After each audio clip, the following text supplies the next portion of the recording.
बिस्मिल्लाहिर्रहमानिर्रहीम। अस्सलाम वालेकुम नाज़रीन, आप यूट्यूब चैनल देख रहे हैं, मैं इमरान खान हूँ।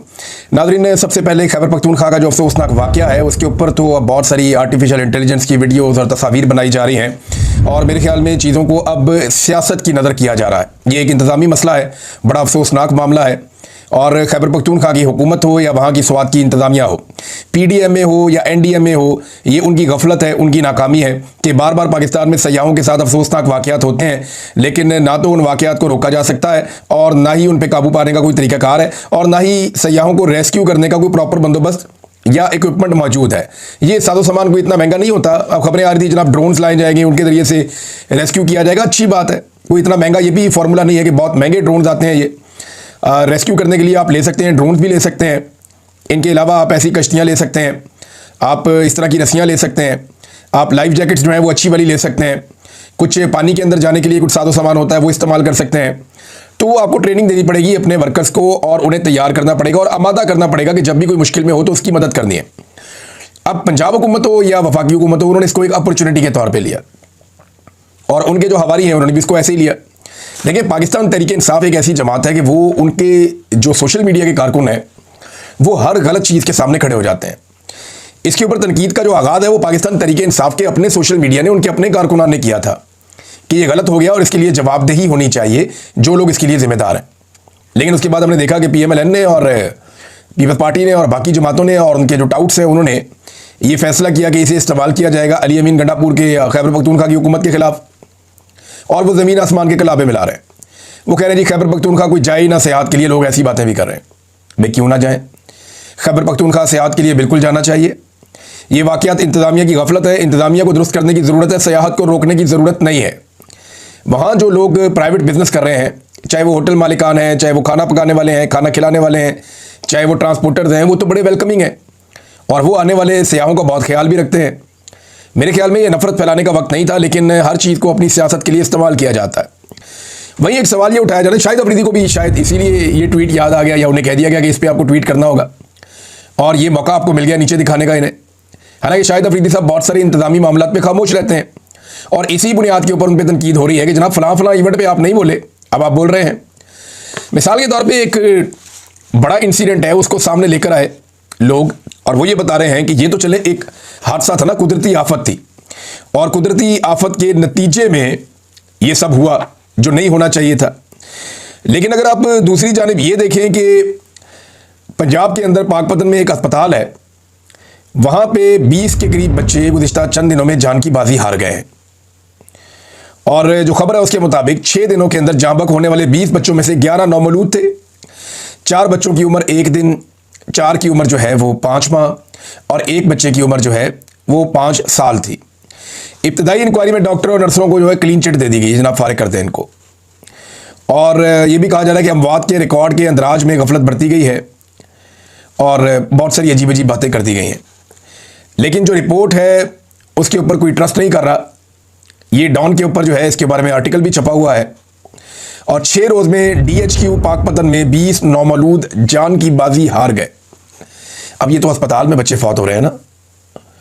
जो वर्षा है उनका कहना है कि बच्चों की अमवात ऑक्सीजन सिलेंडर की कमी और डॉक्टर्स और पैरामेडिक्स की नाअहली के बायस हुई है।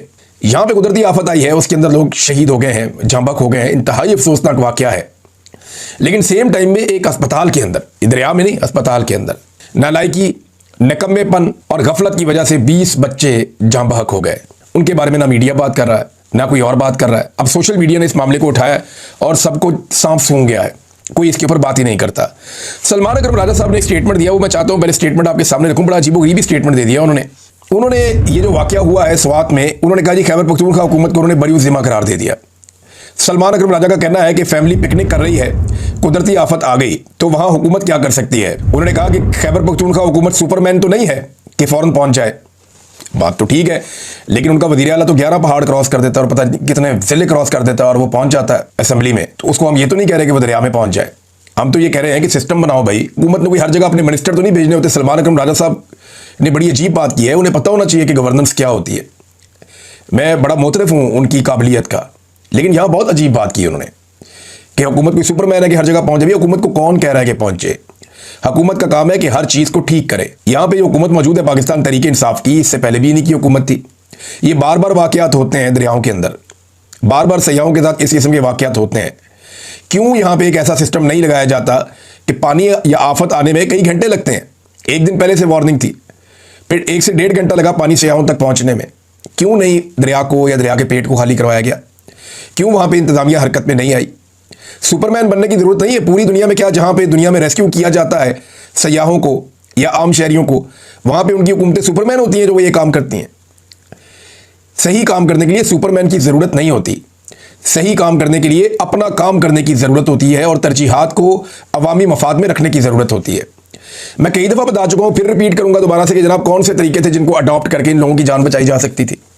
तो सलमान अकबर साहब क्लीन चिट नहीं दे सकते किसी को भी इस मामले में। ये हुकूमतों की जिम्मेदारी होती है कि वो पॉलिसीज़ बनाती हैं, उन पॉलिसीज़ के मुताबिक पैसा खर्च करती हैं और फिर ट्रेनिंग करवाती हैं और इदारों को मजबूत करती हैं ताकि वो लोगों की जान बचाने का काम करें।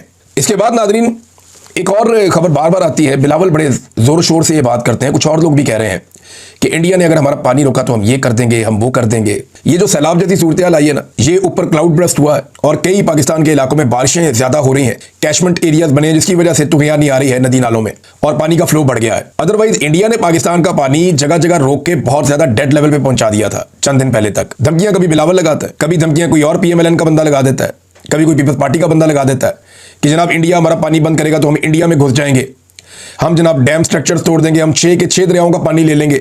तो कहानियां आप इनकी सुन लें, लेकिन इंडिया ने पानी रोका हुआ है। रिपोर्ट्स के मुताबिक भारत लगातार पाकिस्तान का पानी बार बार रोक रहा है।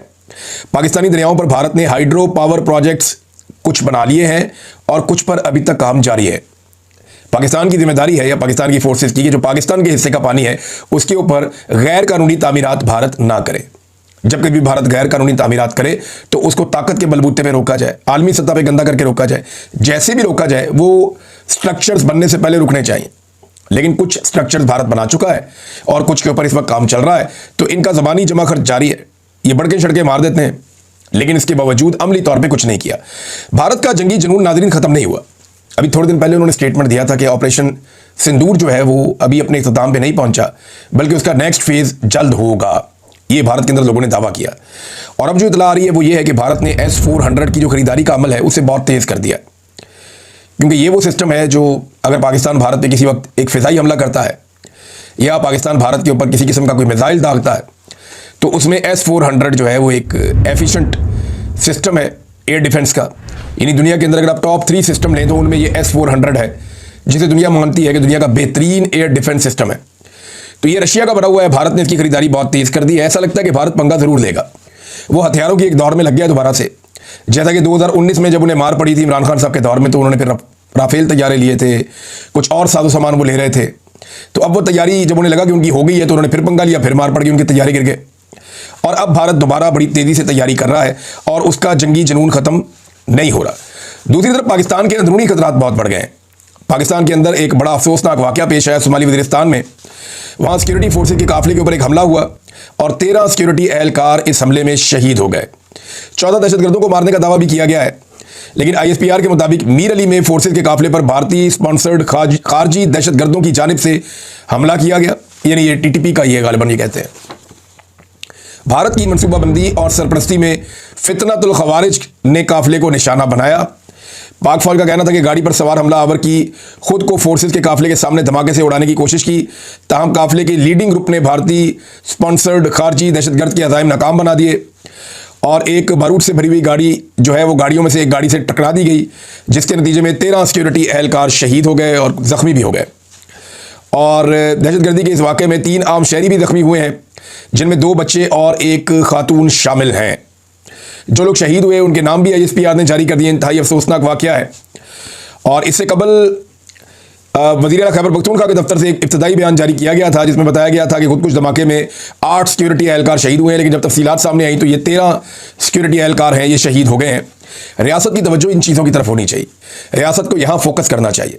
लेकिन रियासत की तवज्जो है कि खैबर पख्तूनख्वा में हुकूमत कैसे बदली जाए, मखसूस नशिस्तें PDM की जमातों को दिलाकर 2 तिहाई अक्सरियत कैसे की जाए, आइन में ऐसी तरामीम कैसे की जाए जिससे पाकिस्तान की मिलिट्री एस्टेब्लिशमेंट के इख्तियारात और इक़्तिदार में इजाफा कर दिया जाए, मौजूदा जो जाली फार्म 47 के ऊपर हुकूमत मौजूद है उसको तूल कैसे दिया जाए और उसकी मुद्दत को पूरा करने की कैसे कोशिश की जाए।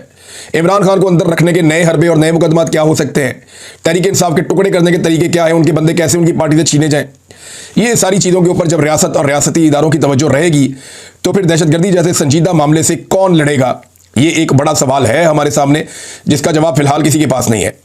नाज़रीन, जो चीनी वाला मामला है वो संगीन सूरत इख्तियार करता चला जा रहा है। सोने पे सुहागा ये है जो मिफ्ता इस्माइल साहब ने इंकशाफ किया, वो ये कहते हैं कि हुकूमत ने चीनी दरामद करने की इजाज़त सिर्फ अपनी कंपनी को दी है, दूसरी कंपनियों को नहीं दी। अगर दूसरी कंपनियों को देते तो कुछ चीनी सस्ती हो सकती थी, मुकाबले में आ सकता था, लेकिन हुकूमत ने सोचा कि यहां पे भी बहती हुई गंगा में हाथ धो ले। अगर दूसरी कंपनियों को दरामद की इजाज़त मिलती तो चीनी निस्बतन सस्ती मिलती। ये मिफ्ता इस्माइल साहब ने कहा, यानी हर चीज़ में इनका खांचा है। पहले पाकिस्तान में पाकिस्तान की ज़रूरत के मुताबिक चीनी पैदा कर ली, उसके बाद पाकिस्तानियों को चीनी की ज़रूरत थी, चीनी वाफर थी, तो चीनी बहुत बड़ी मिकदार में पाकिस्तान से बाहर एक्सपोर्ट कर दी ताकि पाकिस्तान में किल्लत पैदा हो जाए। जब पाकिस्तान में किल्लत पैदा हुई तो कीमतें ऊपर ले गए, आवाम को लूटना शुरू कर दिया। पहले बाहर भेज के चीनी में पैसा कमा लिया, फिर आवाम को लूट के चीनी में पैसा कमा लिया। अब चीनी की शॉर्टेज हुई है तो चीनी को इंपोर्ट करेंगे, वो भी अपने लोगों के जरिए से, उसमें फिर पैसा कमाएंगे, फिर महंगी चीनी आवाम को बेचेंगे। तो ये चीनी माफिया हुकूमतों के अंदर हर वक्त मौजूद रहता है और ये धड़ाधड़ दिहाड़ियां लगाता है। इनसे ज्यादा पैसा कोई नहीं कमाता।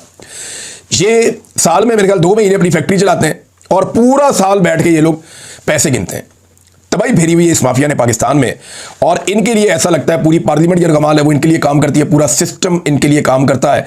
तो चीनी का मामला बड़ा संगीन है। कोई भी ऐसा मुल्क होता ना जहां इंसाफ होता, रूल ऑफ लॉ होता, कानून होता, या कम से कम कोई ऐसा हुक्मरान होता जिसका चीनी के कारोबार से कोई ताल्लुक ना होता, जैसा कि इमरान खान है, तो इस पर इंक्वायरी करके ना तो इन सबको जेलों में भर देता और इन सबको जेलों में जाना चाहिए। आज भी अगर कोई अदालत इसके ऊपर इंक्वायरी करे तो इनका जेलों में जाना बनता है।